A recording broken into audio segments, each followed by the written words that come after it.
this is my best casual cosplay I can do of a character of Skate, and this is Snake.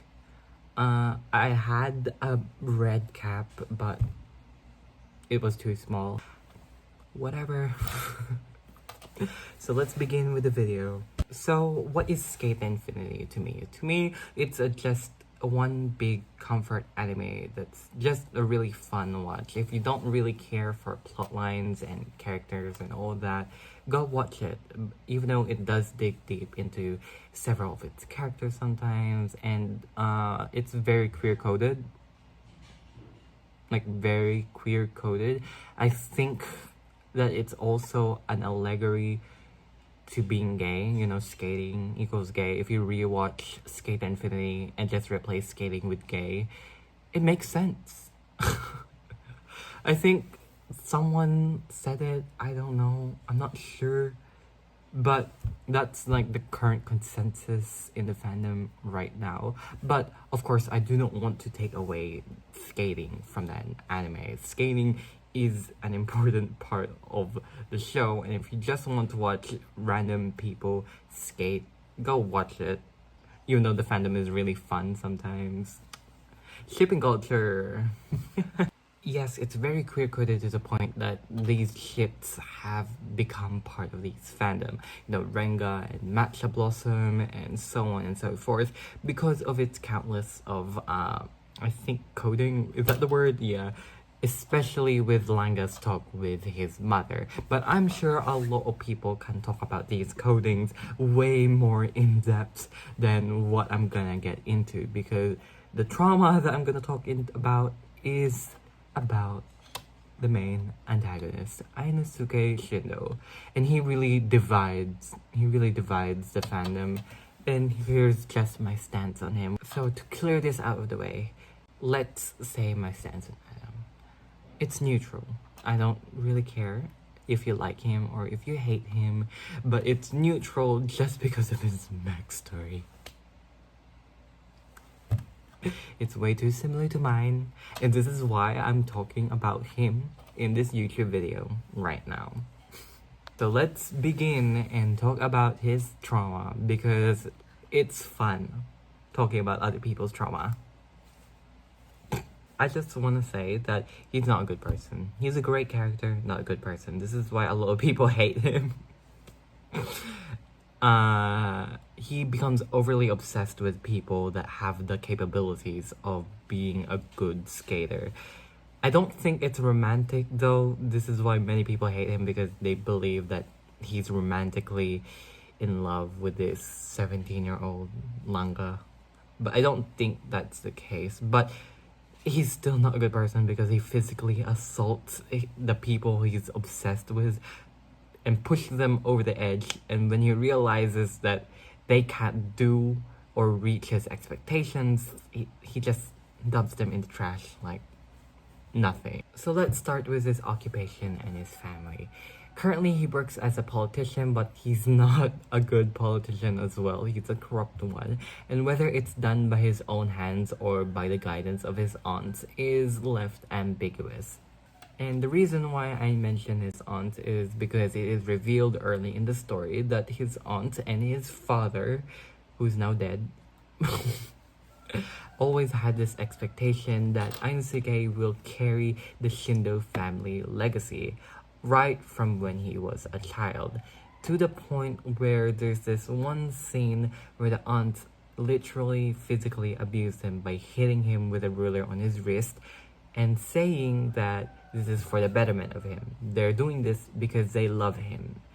And take note of that love, because love becomes a really important part of Ainosuke's Adam persona in the S races. Because of his previous abuse, Ainosuke has this warped up perception on what love really is. To him, pain is love. That's why in almost every race, he gives love by literally assaulting them.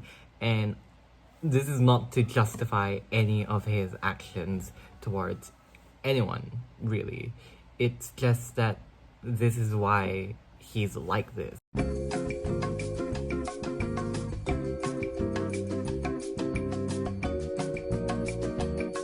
this is the reason why he has such high expectations when it comes to him finding his one true Eve. He's so obsessed in finding the Eve because every single time he thinks someone is his Eve, he constantly gets disappointed because they can't receive his love. Pain. But what he doesn't realize is that his Eve is literally right there. He just doesn't regard him as such because he hates him. Also, he thinks he's a dog. Woo! Finally, Tadashi. Oh my god, I'm a dog. I'm sorry. Tadashi is basically Ainosuke's assistant. That's all you need to know about him. But it's hinted that Tadashi and Adam had a thing when they were kids and teenagers. So let's dig into that. It is revealed that Tadashi actually taught Ainosuke how to skate. Wow. Plot twist. And it's also hinted that Tadashi is better at Ainosuke at skating. How surprising. They had a good bond when they were kids, and even their difference in social status, they seem to hang out quite a lot, especially over skating. And it's actually really fun seeing those flashbacks. I wish their relationship stayed as kind and fluffy like that, but of course we can't have that because Ainosuke is the antagonist. Haha. Though it looks like Ainosuke hates Tadashi and they don't bond too well during the present day. Why? What happened? What happened? What happened? What happened? During his teenage years, Ainosuke's father caught up on Ainosuke being gay. I mean his skating hobby with Tadashi. Being gay with, skating hobby with Tadashi. And he's like, this can't be good to the Shindo family legacy. So I will burn your skateboard just like you guys will burn in hell. So Tadashi tries to defend Ainosuke, but because of his social class being like barely minimum wage, I think he's a slave worker to the Shindo estate because he was literally born there, he can't say anything about it, unfortunately. And Ainosuke doesn't take this well, and he's like, I hate you, Tadashi, I can't believe you didn't defend me. But Tadashi's like, I'm literally poor. What the— sorry, I had a bit too much fun over there. Okay, let's go on to the final thoughts. Finally though, during the last beef between Adam and Langa tells him that skating is fun, that it shouldn't be finding this perfect person you want to skate with. Just skate, goddammit. And Adam's like, okay. He's right. He's kind of right. And they skate and they have this fun, and it's kind of like a dumb way to wake up Adam, but it's okay. It's a comfort anime. I don't care if they, I don't know, put unicorns and rainbows all over the place. It was fun. It was a fun watch. Also, I think it was at this point where Adam finally stopped searching for that Eve. He stops being obsessed with Langa and he crashes a party between them. And people got mad at that scene, but I was laughing at that scene. Excuse me. I felt that scene was more of a scene of gratitude for literally opening his eyes and removing that mask and showing him that skating is not all that. It's this, having fun, getting back with Tadashi. One more note. You know, when Adam tries to throw Tadashi under the bus and blame him for all his political corruption, I felt like he was gonna do it. I felt like he was gonna do it up until the very end when he realizes that, no, this is the guy I love. This is my Eve. And he throws a family member under the bus instead. And he has to keep this whole serious persona with Tadashi. And he's like, you're gonna be my dog for the rest of my life. And Tadashi's like, okay. And I'm here like, you need therapy. Both of you. I'm glad you had your happy ending though.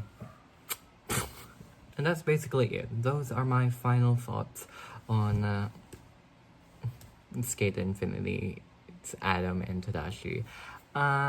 Yes, it's a less serious video compared to the last one, and I don't really care. I wanted to try something new, but this video really stressed me out. I can't do impromptu, so I'll probably resort back to the other one, or maybe do a hybrid.